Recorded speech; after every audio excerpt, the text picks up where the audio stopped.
Welcome to Sense of Style. I'm Stuart.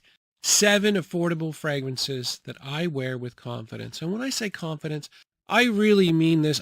For whatever reason, I decided that I was going to come up with fragrances that were affordable that I fully felt were top class in terms of quality. And I was not going to settle. I could not come up with 8. I had very stringent requirements. And this, honest to God, I've been more strict with this video than any other video I have ever done. I don't know why. I was in a weird mood that day. But I couldn't even include this. This is Givenchy Gentleman only. It's relatively new. It's got good performance. It's high quality. It's $50, which is a reasonable price. But I didn't make the list because it's not popular enough. It's a fragrance that I think a good chunk of my audience, like 40% of people, especially people in their 20s and 30s, might find boring. These two fragrances, and I mean, this one's a masterpiece, they weren't included because their performance wasn't good enough. Like, I wanted more than just 4 hours. Even Lattafa, I love this fragrance. This didn't make it, and no Lattafas and no Afnans made it. Just for quality reasons. This fragrance, while fantastic and beautiful and long-lasting, it's powdery for a fragrance that really doesn't require powderiness. It's powderiness because it's cheap.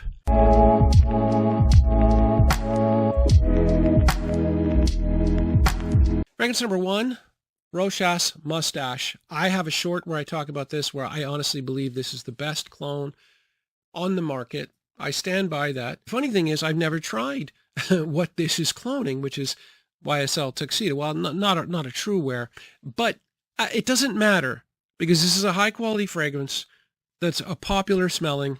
People would like it. It's got great performance. It's got good projection, good longevity.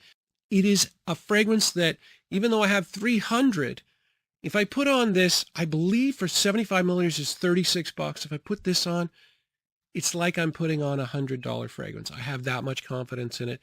So it is a sweet vanillic fragrance. It has a little bit of patchouli. It's supposed to have rose, but I don't pick up a lot of rose. It's got some benzoin, so a resinous sweetness, but it's just a phenomenal buy for the money.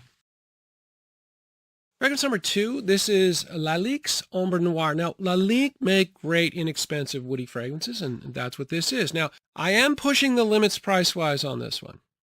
This one at the moment, at the discounters, it's $62. Now, I understand that is not affordable necessarily. The thing is, inflation has pushed the prices up, kind of the low end, now gone up kind of like to mid-range, because like a year and a half ago, this was like $55. So, yeah, I mean, this one is a little bit pricier, but it is also the most complex fragrance on the list. It is a very, very high quality, interesting one to wear. Now, it opens, to me anyway, I get an awful lot of like the resinous sweetness. There's a lot of resins in it. There's tobacco, there's cognac, and so you get the mixture of those three, a little bit of cinnamon. It's very rich, and it's rich for quite a while. And then it turns into, and the person that did this was Karine de Broisserini, and her sort of famous scent is like this powdery fig scent, and then it kind of turns into that. It's just a fascinating fragrance. It lasts a really long time. Justin Copeland, God bless him, he loves this too. He talks about this quite a bit. I have no problems recommending this at all. Fragrance number 3, this is Fragrance World's Alpha. And this one is a very good clone of Ben Fumé by Tom Ford. Now, the only problem with this one is not the clone itself, because the presentation, the performance, and the quality of the scent here they're all really good. The problem might be that Ben Fumé might not be quite popular enough, although I do think this is a more mass popular scent than this one. So I let this one get away with it. I have had a couple of people say, I don't know if I like it, but it's not because of the clone, it's because of the scent. Now, I do really like the scent. It is a lot of resins.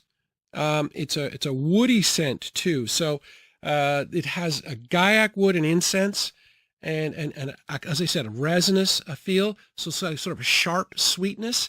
and it's got really good performance. It feels high quality. And here's the thing about Fragrance World. Honest to God, man, all the other houses are pretty consistent in terms of quality for their fragrances. Not Fragrance World. I got two of the best freaking clones that I own are from Fragrance World, and so are two or three of the worst. I mean, it's hit or miss with those guys. Speaking of Fragrance World, though, this one had to be on it. Starman Nebula. I mean, if you don't have this yet, it's $27, right? It is a phenomenal scent. It smells just like pure malt. It is not, to my nose anyway, any kind of synthetic or kind of plastic. It's not like that at all. It smells kind of natural. It's got really good performance. The scent profile of pure malt is really popular. It's really likable. It's a great masculine scent. The bottle is hideous. I will give you that. But the atomizer is fine. I don't have any issues with the atomizer. It's just a really nice scent. So it's kind of like whiskey and malt. So it's got a boozy element, but then there's also fruit and vanilla. So it's got a sweet and fruity component and a boozy component. It's very masculine, though. Next up, we have the Dreamer. And this is a fragrance I would never have put this on 3 or 4 years ago when I first got it. But over time, I've come to appreciate quality. And this is a super high quality fragrance. This is, I think, either 28 or $35 at the discounters for 100 milliliters. This was meant to be sort of similar to Le Male, but it goes about it in a much higher quality, more sophisticated way. Instead of like heavy vanilla, they have amber here. And instead of mint, they use a combination of white florals and some aromatic notes. Tarragon is a little bit minty, but it does sort of recreate the mintiness of it. And the iris here is just fantastic. So you have a powdery, really high quality smelling scent. The problem with this one is some people don't like the tobacco blossom note, which is one of the white florals. It can be a little weird. I'm totally used to it. I don't have a problem with it now. These have great performance. I mean, it's got to be the most disrespected fragrance that I know of, because I've been screaming about this one for a long time. Like, a lot of these are relatively new, but this one's been around forever, and just a lot of people don't seem to wear it, and the price is staying down, so you still get a really good buy. But this one is more about high quality than it is necessarily mass appeal. And now that I have a lot of fragrances, quality means more to me, so I'm wearing this more. Next up, we have Club de Nuit Intense Women, and this is a clone of Noire de Noir by Tom Ford, which is a unisex fragrance. So I think a lot of people that aren't familiar with fragrances that much, mostly people that are into designers, will hear that it's marketed to women and just tune out, and that's fine. But if you're into niche, or if you're into fragrances and have been for a while, this is just, there's absolutely nothing really feminine about it, other than the fact that the oud triangle, which is rose, oud, and saffron, is emphasizing the rose more than the other two notes. So it does have a powdery rose facet that is a little bit stronger than you might expect. That can be off-putting to some men, but if, as you said, if you're a frag head, if you've tried Habit Rouge, for instance, it's not a big deal. Phenomenal performance. The problem with this one, I think it's $28, but the problem with this one is it wasn't always this good. When I first got it, the opening was kind of the typical Armaf opening. It was kind of weird, and it just got a lot better over time. And now it's beast mode. Now it is super deep and rich, and now I understand all the people on Fragrantica saying that this is a one-to-one clone of Noire de Noir. And finally, we've got an Old Faithful. This one shouldn't come as a surprise. This is Club Black by Mercedes-Benz. I mean, this had to be on the list. It's $59 at the moment. So it's, a little pricier, but I mean, it is the best. I was going to say affordable vanilla, but really, it might be the best designer vanilla for men that there is out there because of the masculine quality, the incense and the benzoin that goes with the vanilla that makes it a little bit more masculine. It's got good performance. I mean, this is one I've talked about endlessly, and I think people will be aware of it.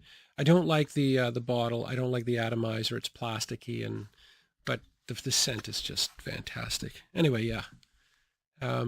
These are all good, and they won't break the bank. Thanks for watching.